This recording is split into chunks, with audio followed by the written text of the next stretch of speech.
The Scarlet Letter by Nathaniel Hawthorne. 1. The Prison Door. A throng of bearded men, in sad-colored garments and gray steeple-crowned hats, intermixed with women, some wearing hoods and others bareheaded, was assembled in front of a wooden edifice, the door of which was heavily timbered with oak and studded with iron spikes. The founders of a new colony, whatever utopia of human virtue and happiness they might originally project, have invariably recognized it among their earliest practical necessities to allot a portion of the virgin soil as a cemetery, and another portion as the site of a prison. In accordance with this rule, it may safely be assumed that the forefathers of Boston had built the first prison house somewhere in the vicinity of Cornhill, almost as seasonably as they marked out the first burial ground on Isaac Johnson's lot, and round about his grave, which subsequently became the nucleus of all the congregated sepulchres in the old churchyard of King's Chapel. Certain it is that, some 15 or 20 years after the settlement of the town, the wooden jail was already marked with weather stains and other indications of age, which gave a yet darker aspect to its beetle-browed and gloomy front. The rust on the ponderous ironwork of its oaken door looked more antique than anything else in the New World. Like all that pertains to crime, it seemed never to have known a youthful era. Before this ugly edifice, and between it and the wheel track of the street, was a grass plot, much overgrown with burdock, pigweed, apple pern, and such unsightly vegetation, which evidently found something congenial in the soil that had so early borne the black flower of civilized society, a prison. But on one side of the portal, and rooted almost at the threshold, was a wild rose bush, covered in this month of June with its delicate gems, which might be imagined to offer their fragrance and fragile beauty to the prisoner as he went in, and to the condemned criminal as he came forth to his doom, in token that the deep heart of nature could pity and be kind to him. This rose-bush, by a strange chance, has been kept alive in history, but whether it had merely survived out of the stern old wilderness, so long after the fall of the gigantic pines and oaks that originally overshadowed it, or whether, as there is fair authority for believing, it had sprung up under the footsteps of the sainted Anne Hutchinson as she entered the prison door, we shall not take upon us to determine. Finding it so directly on the threshold of our narrative, which is now about to issue from that inauspicious portal, we could hardly do otherwise than pluck one of its flowers and present it to the reader. It may serve, let us hope, to symbolize some sweet moral blossom that may be found along the track, or relieve the darkening close of a tale of human frailty and sorrow. 2. The Marketplace. The grass plot before the jail, in Prison Lane, on a certain summer morning not less than 2 centuries ago, was occupied by a pretty large number of the inhabitants of Boston, all with their eyes intently fastened on the iron-clamped oaken door. Amongst any other population, or at a later period in the history of New England, the grim rigidity that petrified the bearded physiognomies of these good people would have augured some awful business in hand. It could have betokened nothing short of the anticipated execution of some noted culprit, on whom the sentence of a legal tribunal had but confirmed the verdict of public sentiment. But, in that early severity of the Puritan character, an inference of this kind could not so indubitably be drawn. It might be that a sluggish bondservant, or an undutiful child, whom his parents had given over to the civil authority, was to be corrected at the whipping-post. It might be that an antinomian, a Quaker, or other heterodox religionist, was to be scourged out of the town, or an idle or vagrant Indian, whom the white man's firewater had made riotous about the streets, was to be driven with stripes into the shadow of the forest. It might be, too, that a witch, like old Mistress Hibbins, the bitter-tempered widow of the magistrate, was to die upon the gallows. In either case, there was very much the same solemnity of demeanor on the part of the spectators as befitted a people among whom religion and law were almost identical, and in whose character both were so thoroughly interfused that the mildest and severest acts of public discipline were alike made venerable and awful. Meagre, indeed, and cold was the sympathy that a transgressor might look for from such bystanders at the scaffold. On the other hand, a penalty which, in our days, would infer a degree of mocking infamy and ridicule, might then be invested with almost as stern a dignity as the punishment of death itself. It was a circumstance to be noted on the summer morning when our story begins its course, that the women, of whom there were several in the crowd, appeared to take a peculiar interest in whatever penal infliction might be expected to ensue. The age had not so much refinement that any sense of impropriety restrained the wearers of petticoat and farthingale from stepping forth into the public ways, and wedging their not unsubstantial persons, if occasion were, into the throng nearest to the scaffold at an execution. Morally, as well as materially, there was a coarser fibre in those wives and maidens of old English birth and breeding than in their fair descendants, separated from them by a series of 6 or 7 generations.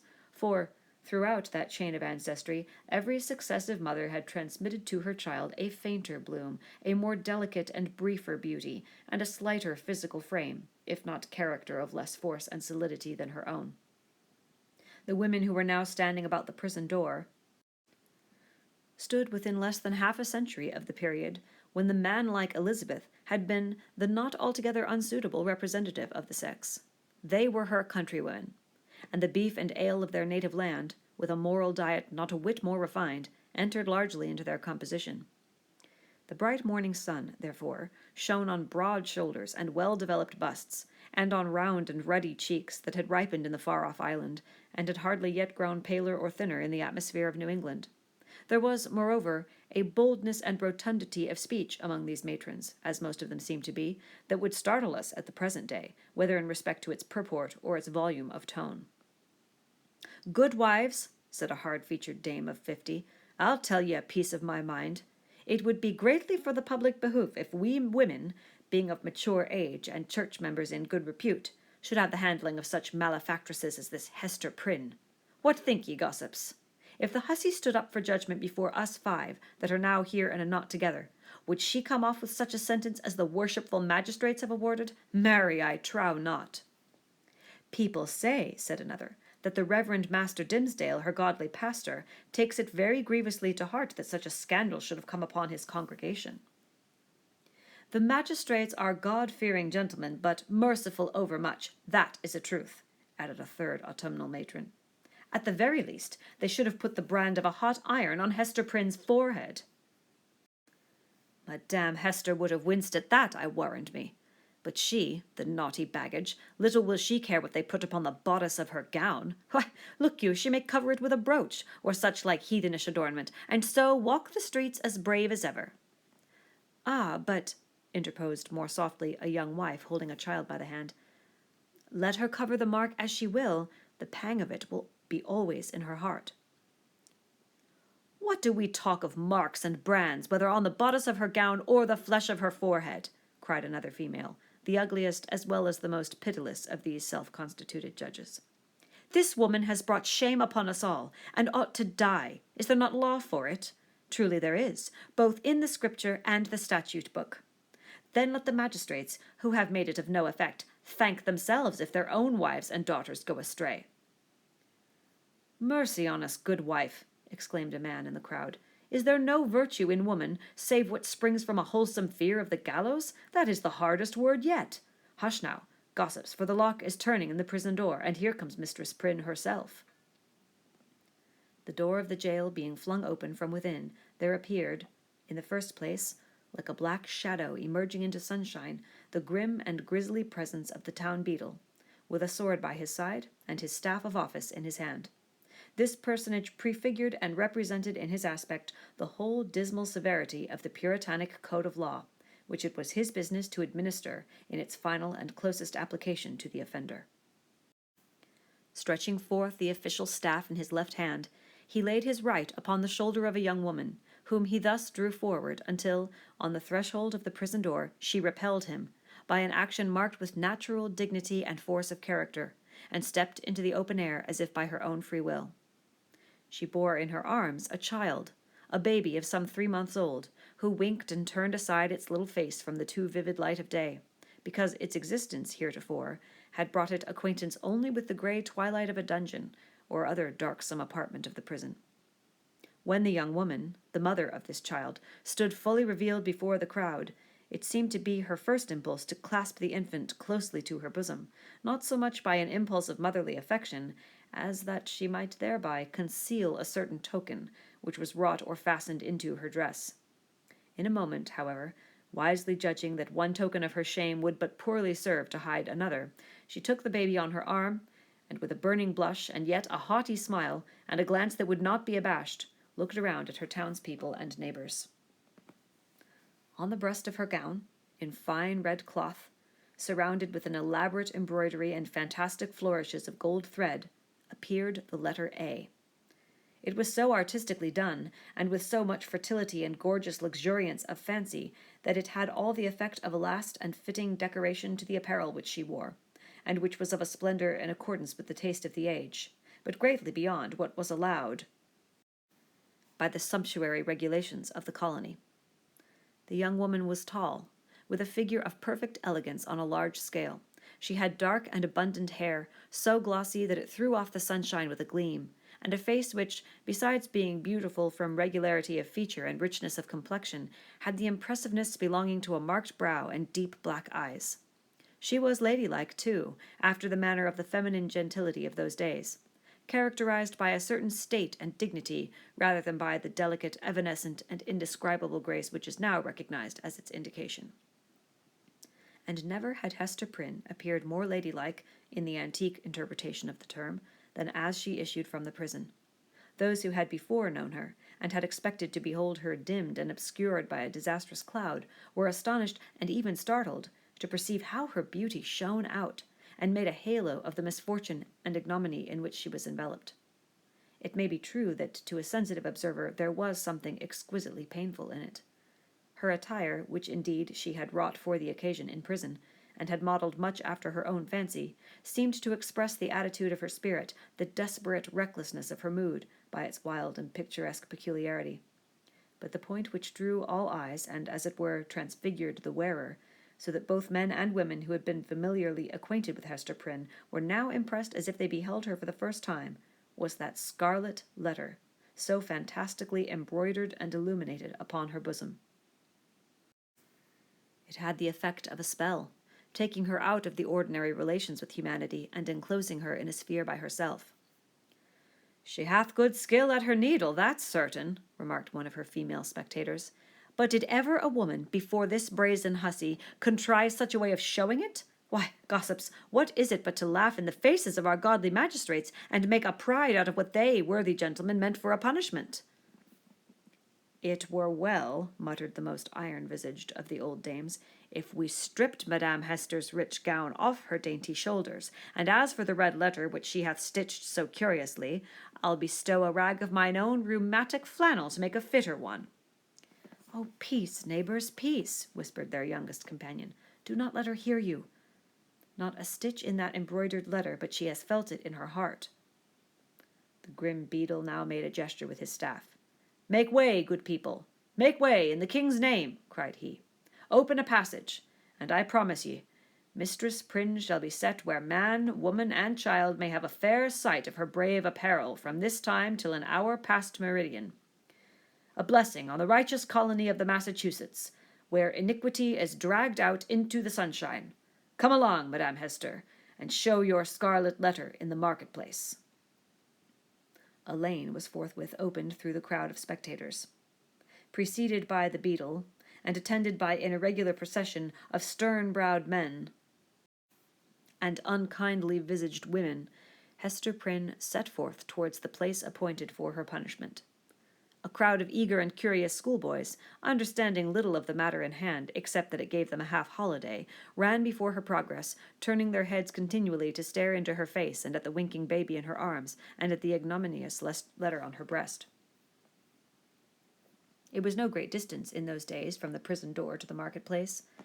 Measured by the prisoner's experience, however, it might be reckoned a journey of some length, for, haughty as her demeanor was, she perchance underwent an agony from every footstep of those that thronged to see her, as if her heart had been flung into the street for them all to spurn and trample upon. In our nature, however, there is a provision, alike marvelous and merciful, that the sufferer should never know the intensity of what he endures by its present torture, but chiefly by the pang that rankles after it. With almost a serene deportment, therefore, Hester Prynne passed through this portion of her ordeal, and came to a sort of scaffold at the western extremity of the marketplace. It stood nearly beneath the eaves of Boston's earliest church, and appeared to be a fixture there.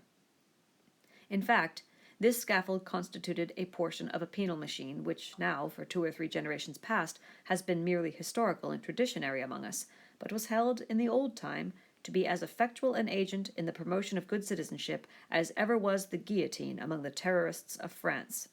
It was, in short, the platform of the pillory, and above it rose the framework of that instrument of discipline so fashioned as to confine the human head in its tight grasp, and thus hold it up to the public gaze.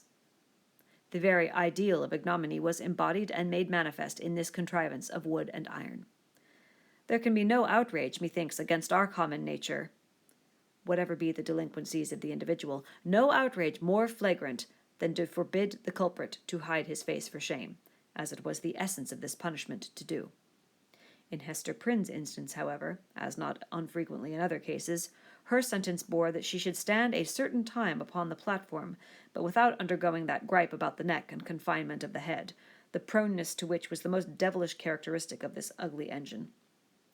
Knowing well her part, she ascended a flight of wooden steps, and was thus displayed to the surrounding multitude at about the height of a man's shoulders above the street.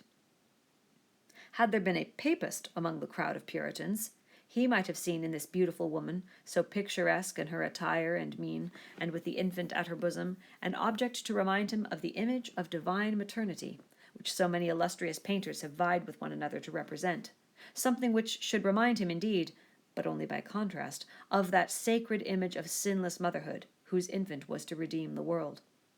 Here there was the taint of deepest sin in the most sacred quality of human life, working such effect that the world was only the darker for this woman's beauty, and the more lost for the infant that she had borne.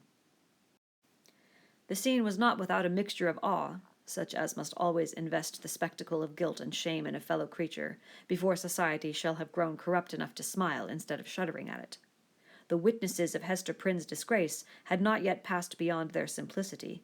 They were stern enough to look upon her death, had that been the sentence, without a murmur at its severity, but had none of the heartlessness of another social state, which would find only a theme for jest in an exhibition like the present. Even had there been a disposition to turn the matter into ridicule, it must have been repressed and overpowered by the solemn presence of men no less dignified than the governor, and several of his councillors, a judge, a general, and the ministers of the town, all of whom sat or stood in a balcony of the meeting-house, looking down upon the platform. When such personages could constitute a part of the spectacle, without risking the majesty or reverence of rank and office, it was safely to be inferred that the infliction of a legal sentence would have an earnest and effectual meaning. Accordingly, the crowd was sombre and grave. The unhappy culprit sustained herself as best a woman might, under the heavy weight of 1,000 unrelenting eyes, all fastened upon her and concentrated at her bosom. It was almost intolerable to be borne. Of an impulsive and passionate nature, she had fortified herself to encounter the stings and venomous stabs of public contumely, wreaking itself in every variety of insult, but there was a quality so much more terrible in the solemn mood of the popular mind, that she longed rather to behold all those rigid countenances contorted with scornful merriment, and herself the object. Had a roar of laughter burst from the multitude, each man, each woman, each little shrill-voiced child contributing their individual parts, Hester Prynne might have repaid them all with a bitter and disdainful smile, but, under the leaden infliction which it was her doom to endure, she felt at moments as if she must needs shriek out with the full power of her lungs, and cast herself from the scaffold down upon the ground, or else go mad at once. Yet there were intervals when the whole scene, in which she was the most conspicuous object, seemed to vanish from her eyes, or at least glimmered indistinctly before them, like a mass of imperfectly shaped and spectral images. Her mind, and especially her memory, was preternaturally active, and kept bringing up other scenes than this roughly hewn street of a little town on the edge of the western wilderness, other faces than were lowering upon her from beneath the brims of those steeple-crowned hats. Reminiscences, the most trifling and immaterial, passages of infancy and school-days, sports, childish quarrels, and the little domestic traits of her maiden years came swarming back upon her, intermingled with recollections of whatever was gravest in her subsequent life, one picture precisely as vivid as another, as if all were of similar importance, or all alike a play. Possibly it was an instinctive device of her spirit to relieve itself by the exhibition of these phantasmagoric forms from the cruel weight and hardness of the reality. Be that as it might, The scaffold of the pillory was a point of view that revealed to Hester Prynne the entire track along which she had been treading since her happy infancy. Standing on that miserable eminence, she saw again her native village in Old England, and her paternal home, a decayed house of grey stone, with a poverty-stricken aspect, but retaining a half-obliterated shield of arms over the portal, in token of antique gentility. She saw her father's face, with its bold brow and reverend white beard that flowed over the old-fashioned Elizabethan ruff, her mother's, too, with the look of heedful and anxious love which it always wore in her remembrance, and which, even since her death, had so often laid the impediment of a gentle remonstrance in her daughter's pathway. She saw her own face, glowing with girlish beauty, and illuminating all the interior of the dusky mirror in which she had been wont to gaze at it. There she beheld another countenance, of a man well stricken in years, a pale, thin, scholar-like visage, with eyes dim and bleared by the lamplight that had served them to pore over many ponderous books.